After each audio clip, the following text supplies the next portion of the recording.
Bonjour, Monseigneur. Dans l'Évangile, Jésus nous dit, quand vous verrez l'abomination de la désolation, là où elle ne doit pas être, que le lecteur comprenne. Que comprend l'Église aujourd'hui de ce verset? Je crois que c'est pas ça que dit Jésus dans l'Évangile. Il dit, quand vous verrez tout ça arriver, relevez la tête. Relevez la tête. C'est ça que Jésus dit dans l'Évangile. On en revient toujours, c'est intéressant parce que c'est un thème essentiel aujourd'hui.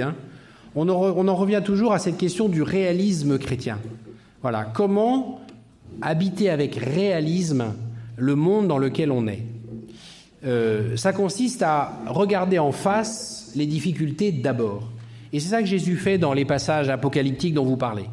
Jésus, sans détour, annonce à ses disciples les épreuves extrêmement douloureuses, violentes, déstabilisantes, dont ils seront tantôt témoins, tantôt victimes.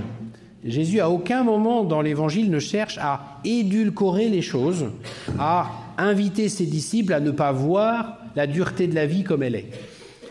C'est fondamental, cet aspect des choses. Et au fond, quand on regarde, parce que Jésus évoque ces réalités dans un langage qui est celui du livre de l'Apocalypse, c'est-à-dire avec des signes symboliques qui s'appliquent au fond aux catastrophes, violences et dysfonctionnements qui sont ceux de tous les temps.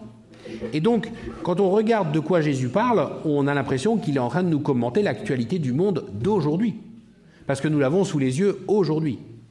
Mais Jésus, lui, il incite à regarder ces réalités avec les yeux de la foi. C'est-à-dire, comme dira saint Paul, en reprenant les choses dans la lettre aux Romains, non pas tant comme les symptômes d'un monde qui meurt, que comme les douleurs d'un enfantement qui dure encore. Et c'est tout à fait différent de regarder les douleurs du monde en se disant, voilà, ça, c'est la preuve que le monde est en train de mourir, et d'être capable de dire, les mêmes souffrances m'indiquent un monde nouveau qui est en train de naître. Parce que c'est tout l'enjeu du réalisme chrétien, encore une fois, que d'être capable de lire pas simplement nos vies individuelles, mais donc, là, en l'occurrence, votre question concerne notre vie collective, à l'aune de l'espérance de la résurrection. Si le Christ est vraiment ressuscité, alors c'est pas seulement chacun individuellement qui l'entraîne vers une vie nouvelle, c'est notre monde ensemble. Nous passons d'un monde qui est en train de mourir à un monde nouveau qui est en train de naître, avec les douleurs, les cassures, les arrachements que cela implique. Donc, Jésus dit les choses avec réalité, mais dans cette réalité, il appelle à lire les signes d'une espérance. Et c'est cette capacité, je crois, que nous devons avoir si nous voulons tenir notre place de chrétien au milieu du monde. Le monde, la France, n'a pas besoin d'une cohorte de plus de gens qui expliquent que tout va mal et que tout est foutu. C'est déjà ce que tout le monde dit.